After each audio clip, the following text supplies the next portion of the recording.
All right, good afternoon, everyone. Again, I am Emma Toops. I am the executive chair for American Warriors and the facilitator for the Purple Connection. This event is hosted, sponsored, and facilitated by Toops Consulting, and we thank you all for being here. Welcome, especially to those where this is your first Purple Connection event. Thank the person who invited you because they felt that you would fit in with our community and you had something to offer or gain. And for our new attendees, please take advantage of the opportunity to get informed and connected. And to our regulars, it's good to see you again.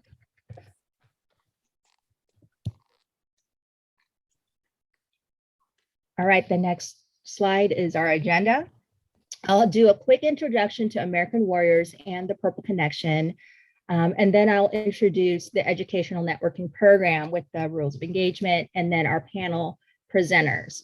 We'll have a Q&A after the presenters, and then that will be followed by transition tips from me.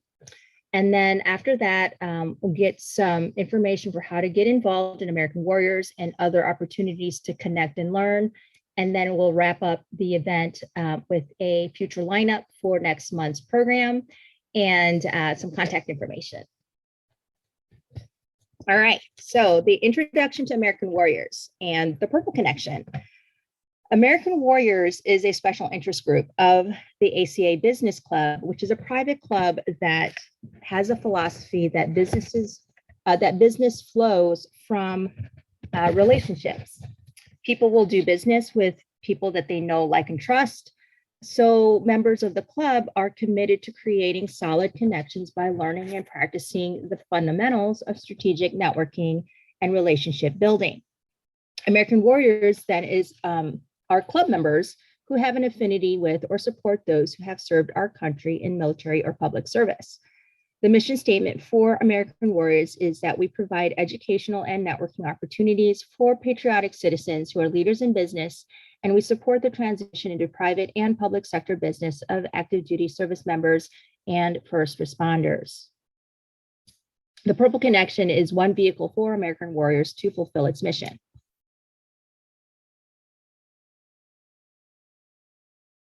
So the challenges of transitioning from the military is a very well-researched problem. It's evident by the multitude of military support nonprofits and community organizations that provide services to address them.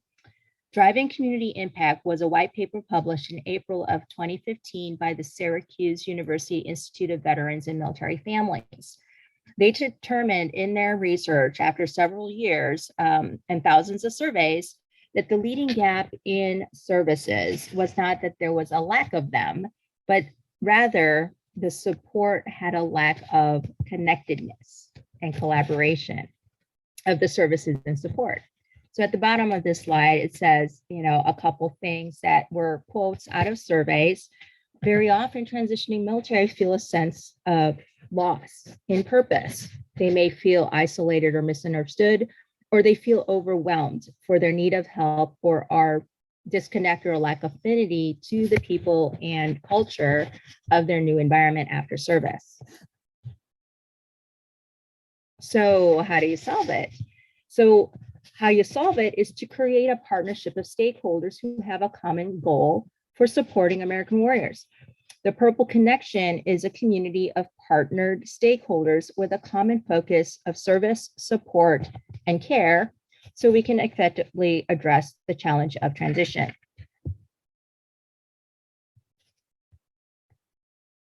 So what's up with the name?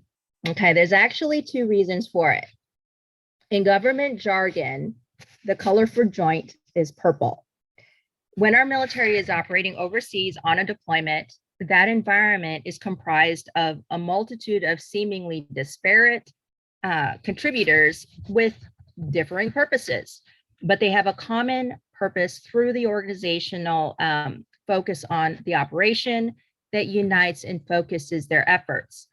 The Purple Connection is an attempt to replicate this type of joint environment to support the American Warrior in transition. Now, another reason is that when you combine the colors of red and blue, you get the color purple. In the purple connection, we're facilitating the connection of individuals who may identify more closely to either one or the other community of the military or the military support and business community. And when they come together, it's a purple connection. Here are the Purple Connections vision and mission. We create awareness to enable access and then empower action through collaborations and encouragement to expedite reintegration, support growth and healing, and enable opportunities. We do this by regularly bringing together community experts and facilitating connections through educational networking. So here is the rules of engagement for our panel program and networking. Each participant will have 8 minutes to deliver their remarks. I will use a timer. The time can be stopped short and given back for Q&A specific to the panelists or used up entirely. However, when the timer does go off, please wrap up and we'll move on to the next presenter. Once each presenter has spoken, there'll be 15 minutes for the Q&A, and this is with the entire TPC community. If you're uncomfortable with public speaking or want to remain anonymous with your question, you can put your question in the private or public chat channel and I will ask it for you. Please be succinct in your questions and direct them to the specific panelist or to the community if it's a more general question. And if you have a complicated question, you may ask it to discover if there is a subject matter expert in the audience. But if a response would require more than 2 minutes to address it, I'll recommend that follow-up be done after the event. After the Q&A, I'll provide transition tips, which is an educational segment for the paradigm or process shifts, or maybe a recommendation for resources that apply to the topic of the day, which for today is in the neighborhood. After the presentations, if you have not already, share in the public chat your point of contact information and how you serve or need support from the community. The chat will be saved. All attendees will get a cleaned up copy in a future email tomorrow, and you can follow up with each other as you like. I'll do event announcements and then wrap up the event. All right. So the first up in our panel presenters is our veteran entrepreneur. Steve Sirois is the owner and a brewer of CallSign Brewing, and he is an Air Force veteran. He'll share part of his story behind becoming a professional brewer and the passion and purpose that drives him in his business. All right, so Steve, I think I saw you. Where are you? Okay, let me get my timer up and you can begin. Okay, yep, I started brewing beer about 11 years ago. I guess first, I am an Air Force veteran. I'm actually still in. Been in 32 years. I've got some active duty time as well as Guard and Reserve time. I'm a enlisted air crew for the Air Force, so it means that I'm not a pilot, but I do a lot of aviation-based things inside airplanes. And anyways, I started brewing beer about in 2011, and it just turned into a passion of mine because of an event that we participated in. It had several widowed families of some of the beer that I was representing, and it kind of took us by surprise when that happened. And I used to name my beer after fallen call signs just to represent and tribute that crew that we've lost. And when the Zona Rosa Beer Fest in 2015 happened, and we met two widows from the same crash in Kansas City at the same time, which I think is completely just out of this world. It's kind of like, somebody's uncle and another person's aunt getting killed in a bus crash in Alaska. I mean, that's just how random it is. And then after that meeting, my best friend Morris and I decided to get what we needed to do for to make this into a legitimate business.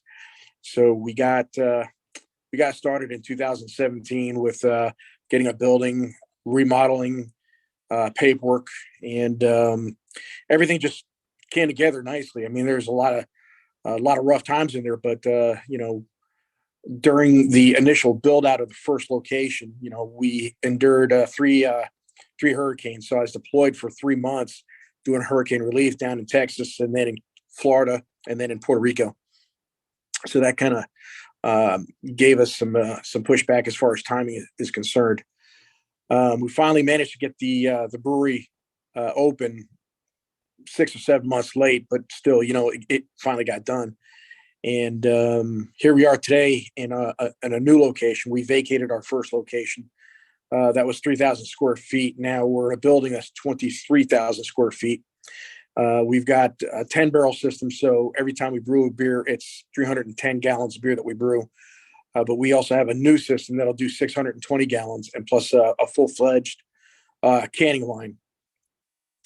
So the bottom line is we're going to start distribution before too long for cans and kegs. So hopefully you'll start seeing our product in some restaurants and stores in the Kansas City area. One of the biggest things for us is that we got a new slogan saying that we're bigger than beer. And anybody can make a beer and try and sell it, but CallSign, since we represent fallen military and first responders, to this date we've raised enough money through events for an airman at my base that was murdered about 5 years ago. So we raised $4,000 for his scholarship fund. Raised $2,500 for a fireman that was supposed to do our Red Lion tribute beers. There's a friend of mine that died of cancer, and he taught me how to brew beer. And service dogs, for one service dog, it's about $2,500, and we've raised enough money for 16 service dogs for soldiers and first responders with PTSD, as well as one complete tiny home from the Veterans Community Project. So, our beer, it still has to be good, but the bottom line is we're a brewery that gives back to the community, and knowing that if we can save one more person's life, all of this is worth it.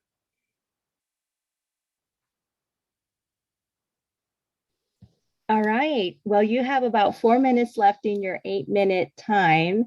Does anybody have a specific question for Steve?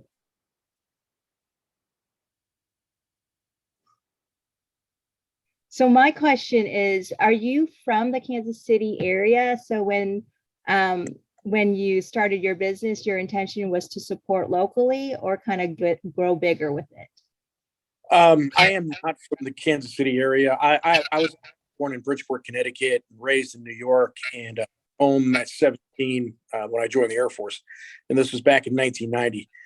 And just throughout the years, with all the moves that I've made with the military and my civilian job, ultimately landed me here in Kansas City. So after getting here is when I actually, put some roots down. I love Kansas City. Kansas City's still a big enough city where it still has everything that you need to be happy, but it's still small enough to where you're not stuck in traffic for hours. Matter of fact, it only takes 45 minutes to get from one side of the city to the other. Yes, Kansas City to me is a great place to live. Hey, Steve, Tom Williams here. I got a question for you. Hi, Tom. When my brother started brewing beer, he'd buy those kits that you could do and create a home brew. Is that how you started out with your interest of doing brewery business? Yes. In fact, for Father's Day, I got a 1-gallon beer brewing kit. And a 1-gallon kit is not very big. It's just, it's a toy is what it is. And that was the first beer I ever made. Matter of fact, it was from Williams Sonoma. And who knows how old that grain was. And it came out pretty bad. But I was still kind of intrigued to where I went out and bought a very basic 5-gallon turkey fryer homebrew kit and started making some beers. The beers were getting better. I was doing a lot of reading about how to make beer. Beers were getting better. Got a better 5-gallon kit. Beers were getting better. Then I went to a 10-gallon and then a 15-gallon, then a 25, then a 45. Now with what I have today here at CallSign.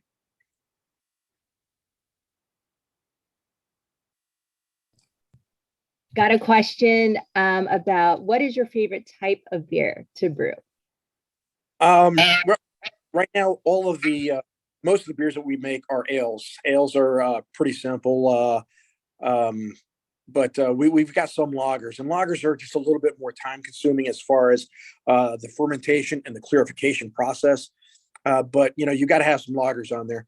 For me, I'm a traditionalist when it comes to my ales. So when you come to CallSign, a pale ale is going to be a pale ale. A brown ale is going to be a brown ale. A wheat is going to be a wheat.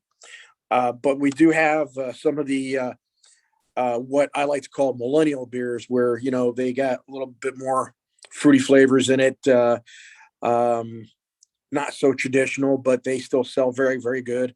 Hazy IPAs, milkshake IPAs, and all a milkshake IPA is an IPA that's a little hoppier than normal, but there's lactose in it, and that's where you get the creaminess from.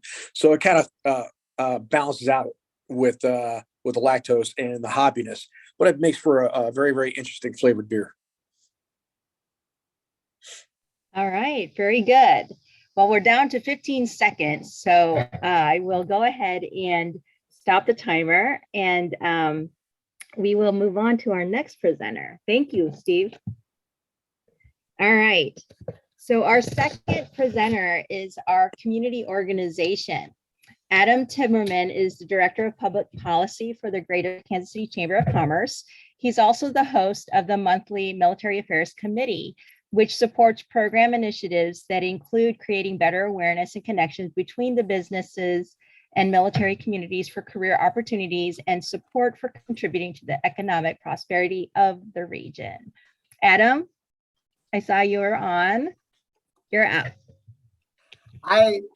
Emma, thank you so much for letting me be here today. And I can't believe you had me follow a guy who brews beer. I don't know how I'm going to do that.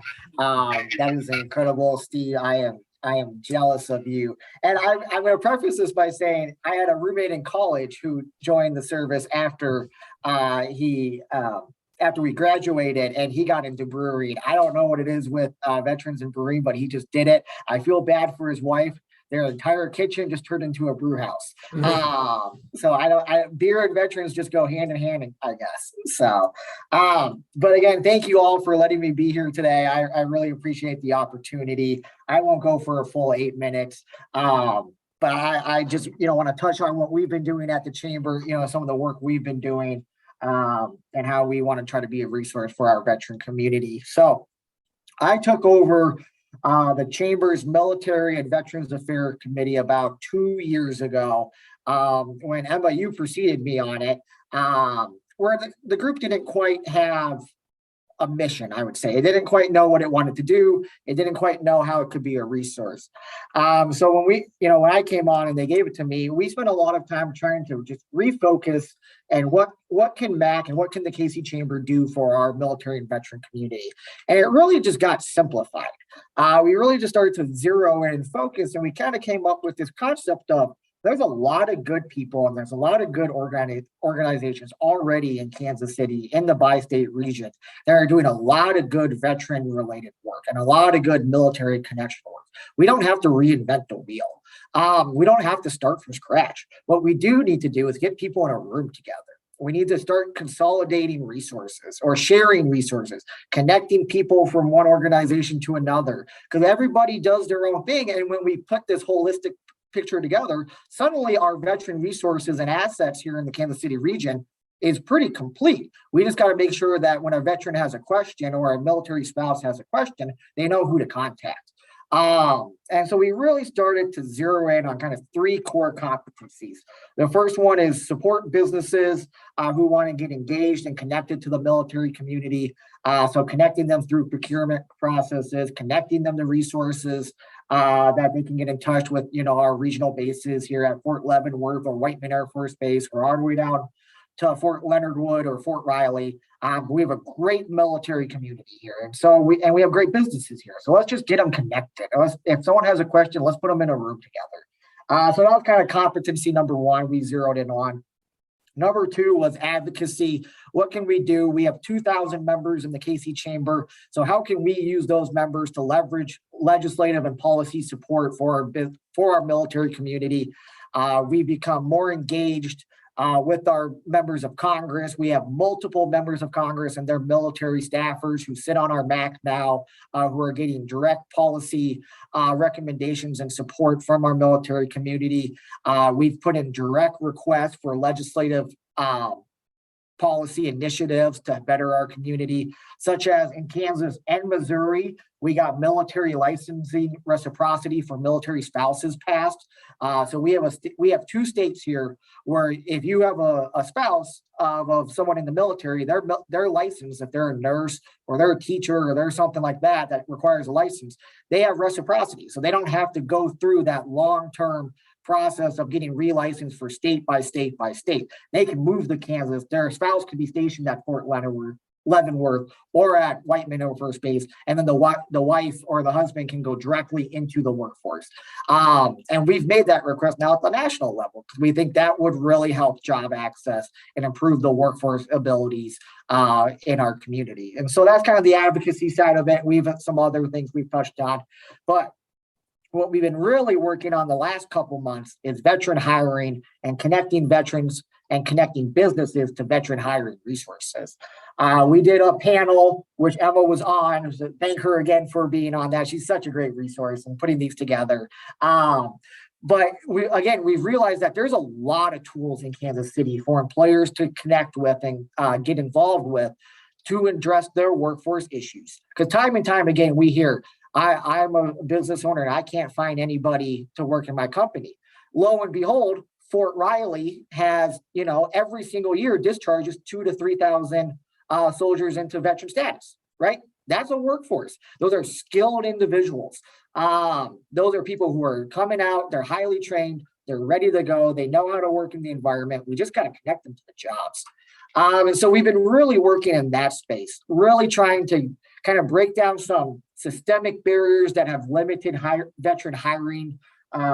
There's a lot of illiteracy at the HR level when it comes to reading a DD 214 and a record of service. They don't know how working on tanks can translate to being a mechanic or something like that. They don't know how military leadership translates to the workplace leadership. And so we've been really trying to get into that space, really starting to remove those barriers and then connect those employers with the resources that are available. We have internship programs. There's Hiring Our Heroes here. There's Leavenworth has transitional services resources available where you can, as an employer, get connected to someone who is about to be discharged and get a full internship paid for. I mean, that's just phenomenal that you can have an intern paid for by the military to roll and through the end of their service. And if you like them, you just hire them right on and they've already been trained and ready to go. So, again, we don't have to start over. We don't have to reinvent the wheel. We just need to get people in a room together and really start sharing these resources. And so again, when I took over MAC, it was these big, broad ideas on how we can do these transformative changes. And in reality, we're a chamber of commerce. We have 2,000 members. We're not experts, but what we do really well is network and connect and convene. That's the core principles of a chamber of commerce. And so how can we do that to support our veteran community? We're connecting, we're networking, and we're convening. And it was kind of brought up before the call was started, like the value of networking. We've had some folks who joined the chamber who've been on one MAC meeting, and being on one MAC meeting has just changed their output for what they could do in their business because they were connected to potential supporters, more investors, engagement opportunities, marketing that they never would have had before. And all we did was just put them in a room. And there's so much value to that. There's so much work in that. And so we've been really trying to do that in that space, just be this resource, be this mechanism, be this kind of central hub for our veterans, for our businesses, for our military community, for our bases, and have, it inputs on and then outputs back out. So I can stop there. It's kind of a convoluted, abstract concept of what a chamber does, but at the end of the day, we convene and we network, and we're trying to do that with a military focus on behalf of MAC. So, All right. You did use your 8 minutes. There's about 20 seconds left. So very good as far perfect. No questions. Done. Well, there's plenty of time for Q&A in just a little bit. But thank you so much, Adam. Very informative, very explanatory as far as what the MAC is all about. I'm really pleased Perfect. with the key was as I killed 2 minutes talking about Steve. So that was my strategy. So. Maybe that was it. Good strategy there. Okay, so the last organizational presenter is our military-friendly company. Now, unfortunately, the grocery organization that I actually approached a couple of them. Whole Foods was not able to commit to the opportunity. And so Hy-Vee was the other organization that I approached to present. And his name is Scott Gilbert was unavailable. Very busy because he's a store leader, and just getting an internal meeting for an hour was tough enough. So we don't have a subject matter expert to talk to us about career opportunities and value of the brand by a corporate HR person or marketing representative or a store leader to speak to their local products, services, and unique opportunities. So we're going to roll right into the Q&A period. And I'm going to start off that Q&A period by offering some personal insight and perspective of working in a grocery store bakery, because I do have some. But it was back when I was in college. And there's a regular member of our Purple Connection community, Laura Lenstra, who is not available today, to contribute to this idea of a grocery store as an asset in the neighborhood. But she did provide me some notes in an email because she wasn't sure whether or not she was going to be here today. Now, basically, let me find my notes here for what Laura had supported. So what she does in her professional work is in the food industry. She has a business where she's a pampered chef consultant, but her job that she does during the, more routinely is she works at Whole Foods, but she's also worked at Hy-Vee is part of the reason why I approached those two organizations. But her observations as far as Hy-Vee, where she works, they have several veteran employees. They have a dedicated parking space for veteran heroes or families.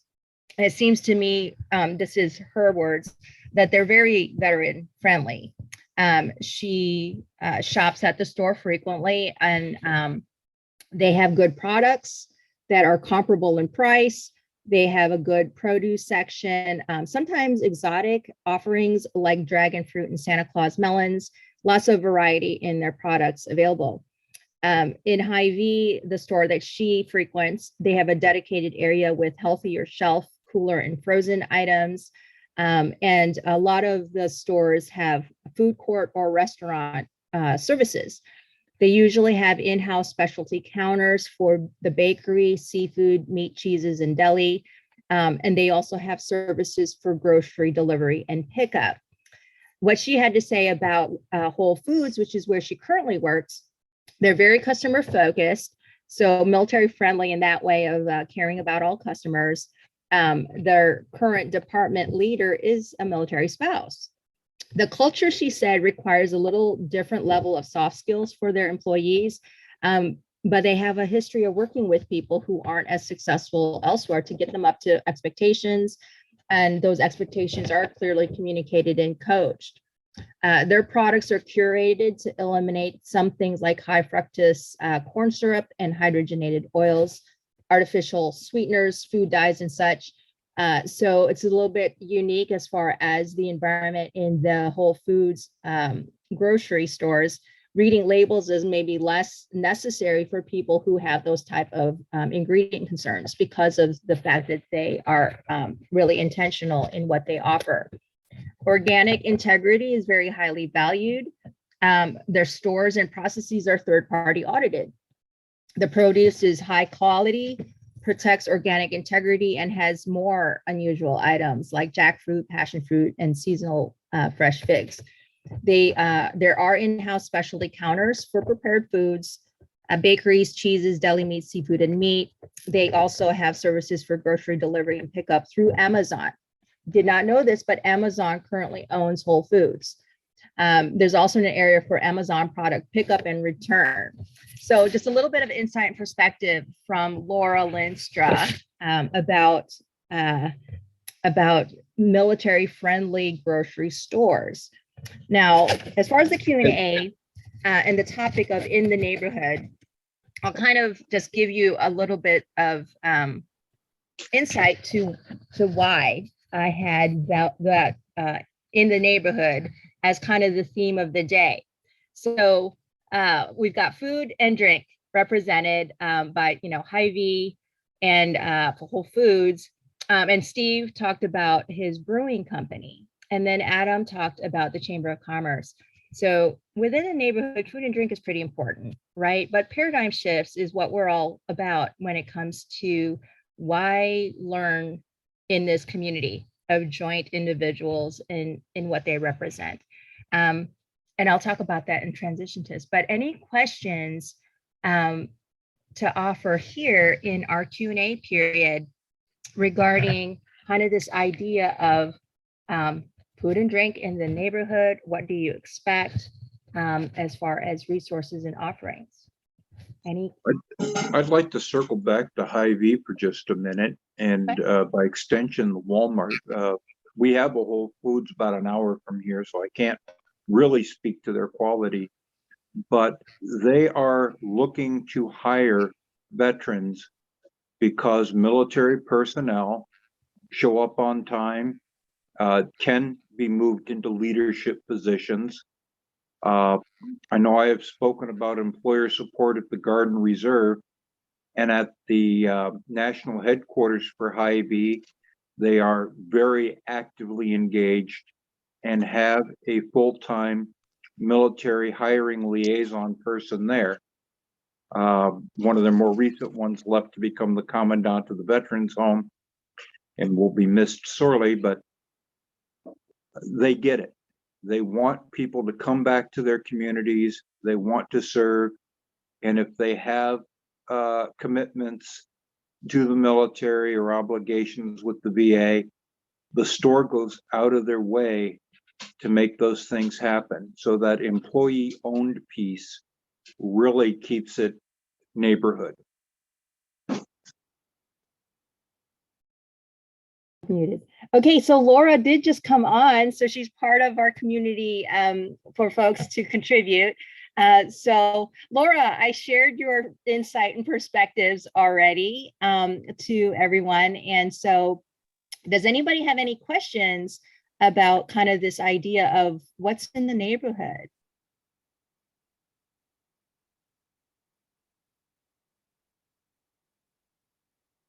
Anyone?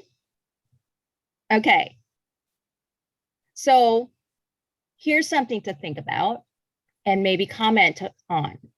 So within our kind of individual mindsets of what to expect in our neighborhoods, food and drink, where to go for just running errands and things, who can kind of maybe give some insight and perspective to how that changed when you got out of the military and were connecting with what those resources were in your new neighborhood?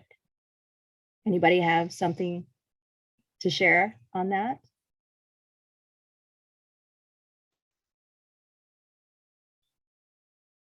No?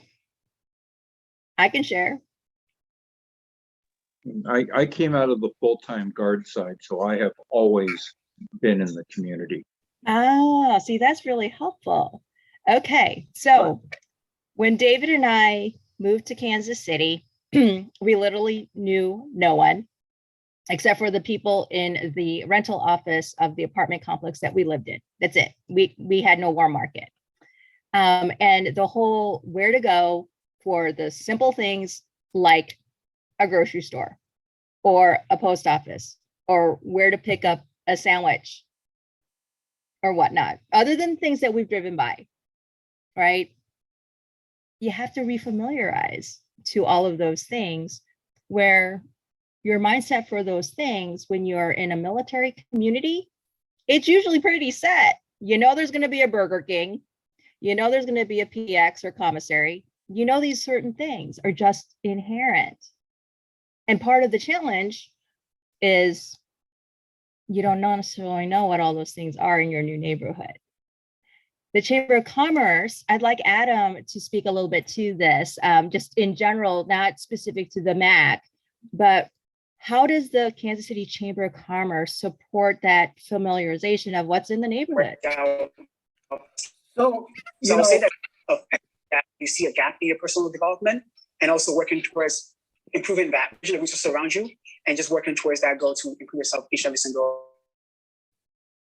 Who was that? I didn't identify who was speaking. It sounded like it was Rogue. You might want to help Samantha mute. Okay, okay, got that. All right, Adam, go ahead. So, one thing we do at the chamber, just kind of getting familiar is what we're doing it right now is what's called like a small business showcase, and where we spotlight our small business members. And so right below me here at Union Station, we have about 60 small businesses who have tables set up. That people can, we invite all of our members and they can come and learn about those small businesses and kind of get engaged in that space. Little reception, there's drinks and food. I'll probably work my way down there after this and treat myself to a beer as a reward for being on this. So, but there's, so we do have this large small business showcase where we did do another one earlier this year as well, where we did a big small business kind of, I don't know how to describe it. It was a big show celebration type thing where we had 700 businesses that were nominated by people in the community to learn more about. And it was this really cool, unique thing. And, not all 700 of them were chamber members. It was just small businesses in the community. If you think this small business is great and deserves a shout out, we had people register them, submit their names, and we did a huge showcase. It was over at I think, one of those shared workspaces, where you can have multiple offices and you can rent out office space and one of those fancy, I don't know what the it's shared called. workspaces. Yeah. Okay. But it was over on the east side and it was really cool. And we had 700 small businesses just really there just to network and connect. And then about sometimes between monthly or even every other week, we do what's called a neighborhood networking, where it's just, you go to it's this group of chamber members, it's about probably 50 to 80 of them given on the month or everything about that. We invite everybody. And you just go to a different shop or a different store or a different small business or a different company. And you just go there. It's an easy hour and a half thing, networking opportunity, just engage, just connect. And the person hosting it gets about 15 minutes to talk about what they do and who they are and, just answer questions. And again, it's just really getting out in the community, highlighting some of those businesses that you don't hear. We all hear about the big companies, and those are great. Shout them out. But there's a lot of great small businesses and a lot of new things that are unique to our area that we are, trying to prop up here and there. So you want to be involved in that? My email is in the chat. All right. Well, I saw very briefly with Steve, you were in the area where your business is, right? It kind of like a quick scan of who's there.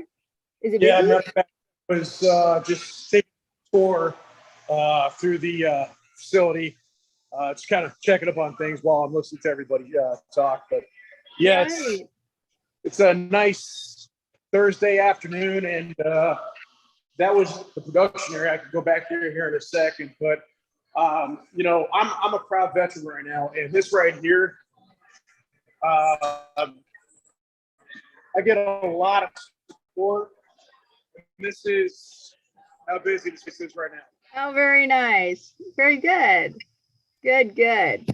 So glad to see that. Do you have regulars who show up on given days because of it's just kind of their hangout to go to, or do you have regularly occurring events and things that they know to show up on certain days? We got kind of a mix of everybody. Yeah, we certainly have our regulars. We've got some people that are in here every other night. We got some people that'll come with their families once a week, and it's like religious for them. They're here religiously is what I meant. But this is awesome. I mean, this is what $500,000 worth of stainless steel looks like. Wow. Goodness. And How many then, breweries do you have as far as folks who are working the operations for making the beers? I only have 2 people that are actually working in the production center right now, along with probably 8 bartenders. Once we get this guy right here up and going, that's our canning line, a piece of it. And then we're stocked with about 350,000 cans. Wow. For the production portion of this, hopefully in about 3-4 months, then I'll probably have to hire at least 2 more hands just to be able to hopefully keep up with that kind of. All right. Well, we got connections to folks who are in transition. Maybe we'll head them to you to say, hey, you want to work for a brewer? Yeah, Steve, you got no excuse. No, no, I don't. Nice. Thank you for the little background on your operations there. That was not expected. That was a nice little treat for us. Oh, thank you. And do I have like one minute? Yeah. What you got? I just want to get this part out of there where I was sitting here a few minutes ago. We're about to launch this in the next 2 or 3 months, but this here is a full video podcast studio. Oh, wow. Very cool. That's nice. So the main topic is American brewed. I'm going to try and keep the show down to about 30 minutes, but of course we're going to talk about beer, beer styles, different hops, different flavor profiles, film other brewery locations, as well as having them here on the show. And then the second segment is a hero story. So bringing a first responder or somebody military that earned a Purple Heart or Distinguished Flying Cross or a Silver Star or Medal of Honor. Then the third segment is about PTSD and bring on PTSD survivors. And the goal is if people out there watching and listening feel that they're not alone, maybe they'll finally get help themselves. Yeah. Wow. That's amazing. Thank you. That's amazing. Thank you for sharing. That's great. That's really exciting. I always get so excited with veteran entrepreneurs because, one, I am one, but there's so much energy and passion behind whatever it is that we do for our business. I'm always like a cheerleader for veteran entrepreneurs. That's great. So I wanted to say to Steve, I'm so impressed with all the donation activity he was involved in. And I'm curious what the new project may be this coming year, this time for you. We're going to still press forward with service dogs. So right now we work with Missouri Patriot Paws for the service dogs. And we also working with Veterans Community Project as well. But another couple of organizations we plan on working with is Words Dissent as well as Battle Within. And they both they've got some of their own podcasts, but I'm hoping that this CallSign studio could be utilized by other veteran facilities like Words Dissent or Battle Within, so that they can get their message out. So yeah, it cost me a lot of money, but at the same time, the message that goes out is going to be priceless. Oh yeah, oh, that's absolutely. perfect. All right. Well, I'm going to follow up with you about that opportunity. Yeah, I agree, Steve. That's awesome. That's great to see that the partners in Kansas City are going to have that audience. We work closely with those folks you mentioned, so that's great. Thing. And going on to the veteran entrepreneurship, we did hear last year, or at the end of last year, that Kansas City is the 8th best city in the country for veteran entrepreneurship, which is a really good accomplishment. We could be one. Right, we got 7 more. Oh yeah, there's room to grow. Certainly, it is cool to see, folks like Emma, what you're doing, Steve, what you did. That this is our entrepreneurship in our community in real time. really making a difference. So. All right, very good. Thank you so much. We're at the end of our Q&A period. I'm gonna move us on to the next part of our program, which is our transition tips. Oh goodness, what's this? David? What happened to our presentation? We're seeing, yeah, a bunch of stuff. Okay, so the transition tip is kind of my time to be able to kind of speak to the kind of the topic of the day, right? Thank you everyone, by the way, for asking a question or contributing to the conversation. So Toops Consulting, if you don't already know, we're focused on supporting students and adults in life, school, career, or business transitions. However, this segment of our program is not about me talking about our business, okay, but to provide transition tips pertaining to the topic of the day. In today's transition tips, I'm going to offer some insights and perspective regarding paradigm shifts pertaining to resources in the neighborhood. Okay, so the first thing to recognize is that every environment offers varying levels of community. And in each of those, there is an associated culture and expectations for how you show up, encounter each other, engage, and basically do business in life. So inherent within a military community, there's routine expectations for who are you going to find, right? What are you going to find in that environment? There's associated and routine expectations for hierarchy, right? Because of rank, accessibility, rules and processes, and how to engage, which are kind of protocol or process. And those things are usually pretty common to those who are in the military, government workers, and families who are frequently in that environment because it's their neighborhood. It's their neighborhood, right? One military community is often very similar to another in these routine expectations. So when you're getting new assignments, you're here a couple years, 3 years, you move on to a new assignment, the military community is still very familiar, right? But there's unique variance based on the local environment, the local economy, and then the people of the immediate and surrounding areas, not necessarily on that installation.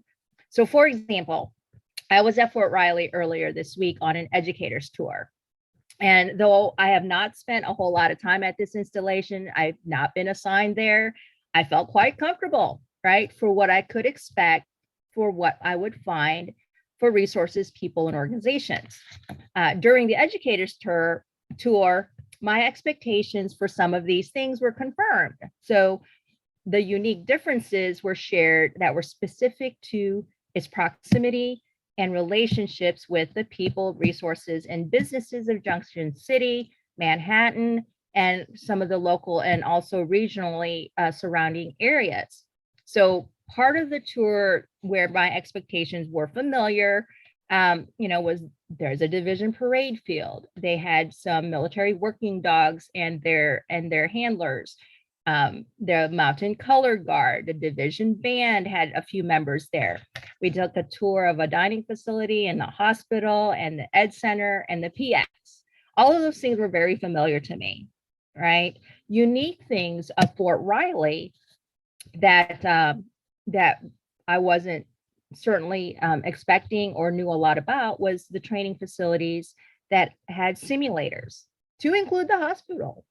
Some of the intergovernmental and community partnerships that they have in place for operations, for training, and also with the transition assistance programs. So the panelists in today's program represented organizations that provide a place to meet for crafted drinks and a chamber of commerce, and we talked a little bit about a couple grocery stores. So on an installation, most people know where to go to get beer, the Class 6, or someplace to drink, someplace to hang out, right? And the commissary, that's our grocery store. It's very common, it's well understood as far as what you can expect and what they offer. There's usually very few restaurants on any installation or food offerings outside of the dining facility or the PX food court. There's no Chamber of Commerce on an installation, but analogous organizations for learning what are available in the community are very familiar as far as the Army Community Services, the ACS, the Morale, Welfare, and Recreation, MWR, and then also the Education Center. Those are kind of our go-to organizations that kind of replicate the whole what's on the installation, what's in the neighborhood, right? But even here, you have a general idea what to expect because those are very common and the program offerings, resources, and services are very similar from one installation to the next. When you move into a non-military environment, David, I want you to bring up the slide for the transition tips. I just want to show this to everyone. When you move into a non-military environment or neighborhood, you won't know automatically what's going to be there for food and drink, businesses, services, education or career opportunities, or even recreation. So this slide, okay, Fort Riley, there's the gate. Every military installation is going to have a post map, okay? And see these red dots that are on this post map? That tells you what's on the installation as far as here's where the PX is, here's where the commissary is, here's where the this, that, and the next thing is. And it's very easy to get familiarized with the neighborhood when you're talking about being in a military community or on an installation. You don't necessarily have this level of detail and familiarity right off the bat when you go into a non-military environment. Okay, you can bring that down, David. Thank you. So going into a military installation, you know certain things are going to be there.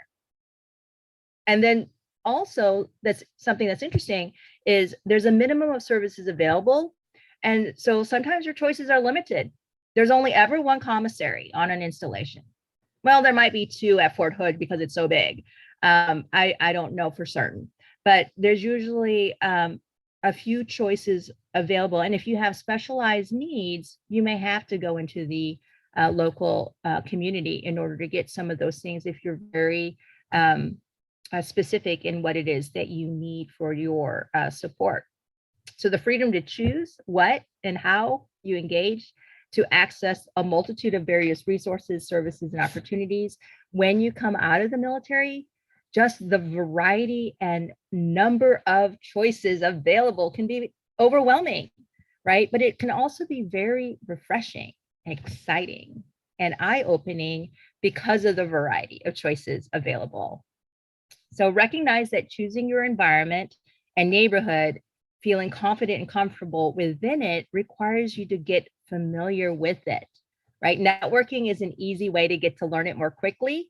And as it's an integral part of the transition journey where you decide to separate into after service is not your typical military environment, right? Fort Leavenworth is right outside the gates of Fort Leavenworth. Manhattan, Junction City are just outside the gates of Fort Riley. Greater Kansas City is not outside the gates of a military installation. So the fact that there is a lot of high-level military support here, it's still hidden. It's not inherently obvious because it's too big of a community. It's too big of a neighborhood. It's basically hundreds of neighborhoods that you can choose from as far as where you may decide to settle. And if you're not from Kansas City, you're in some other part of the country, the same is true as far as what you can expect or not when it comes to the neighborhood based on where you are, right? So are you willing to discover the resources, expertise, and opportunities of your environment on your own? Might turning to community experts to provide immediate insight and access to those things through their specific spheres of influence going to be more efficient? How comfortable are you in either approach? So the Purple Connection is a community of organizations and business professionals who want to and can help expedite that becoming familiar with the neighborhood. But there's other organizations out there wherever other military service members go home to who also can support in that respect, whether it's the Chamber of Commerce or a military support organization or folks who are veterans helping veterans, okay? Some of our community members in the Purple Connection are unique to a certain market or to a certain geography. However, there's likely people who are part of our Purple Connection community who have analogous resources, even when they're not necessarily where we are, right? You can find if there's something similar in your communities. Okay, be cognizant of what gaps you may have in your knowledge or behaviors and seek out the appropriate experts to help you as applicable. All right, so those are the transition steps. I'm going to go ahead and start wrapping this up. Okay. All right. So if you're interested in continuing to participate more intentionally in facilitated conversations on various transition topics, I invite you to consider becoming an American Warrior of the ACA Business Club. So becoming an American Warrior affords you with many benefits. You have access to any of the club's facilities anywhere that we have them in the country, and we are actually looking to start up a few facilities overseas. We have multiple interest groups that you can have access to. American Warriors is one of over 20 interest groups that you have the ability to take part in and learn from. There's an option to join a business development team, and there's a multitude of organized and sponsored events every single week for learning and networking, and also learning opportunities and leadership opportunities that are virtual and or in person. The Purple Connection and the Strengths Profile workshops are hosted and operated through our business, Toops Consulting. American Warriors are encouraged to attend and invite guests to these and participate as often as they can. Other recurring engagement opportunities for American Warrior members of the club and their guests are the monthly discussion roundtable, which is the fourth Thursday of each month. The semi-annual social and guest speaker program, the next one coming up for that is in August. And then also stepping up to leadership opportunities by being on a committee, either at a club or on my executive committee. For future events, we've got the American Warriors discussion group for April. It is the topic of the day is going to be leadership versus management. And it's kind of like a mastermind. Everybody who attends just kind of speaks to what is in their headspace for what these things mean. And you'll be surprised at what variety of perspectives and insights people may have on the conversation. So that's a discussion roundtable next week. It will be virtual because I'll be out of town, but I will still conduct the group. The Intro to Strengths Profile workshop is a on-demand opportunity to learn a little bit about the Strengths Profile assessment and how it might be valuable to personal growth and development. It can also be used for organizational development. Contact me if you're interested in me speaking to your group or you have an individual interest in taking the assessment. You're able to do that and get a free starter profile if you're interested in kind of using that for your own personal development. And then the Purple Connection is every third Thursday of the month, 4:30 to 5:30 on Zoom, which will be next month, obviously. Next slide. Okay, TPC referrals is in a few weeks. This is an opportunity to intentionally connect in a small setting with TPC community members. It is by appointment, Tuesday or Wednesday mornings. I'll be sending out the email for that here soon.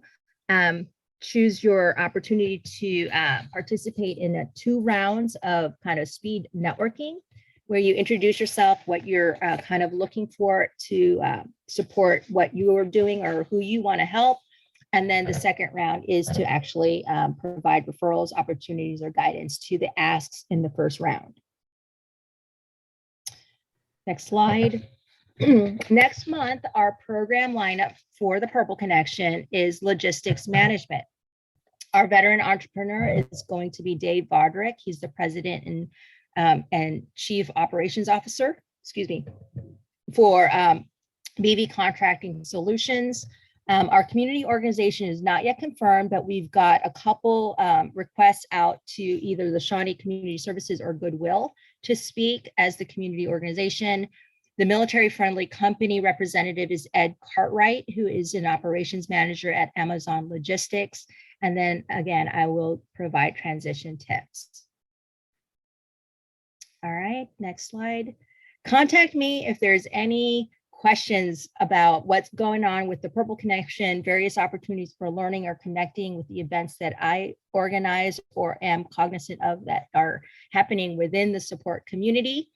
And I will connect you to the appropriate resource or expert as applicable. That is all I have for you all today. Thank you everyone for being here, contributing to the community and wanting to engage and support in this space. Thank you so much always for attending, and I look forward to seeing you at a future event soon.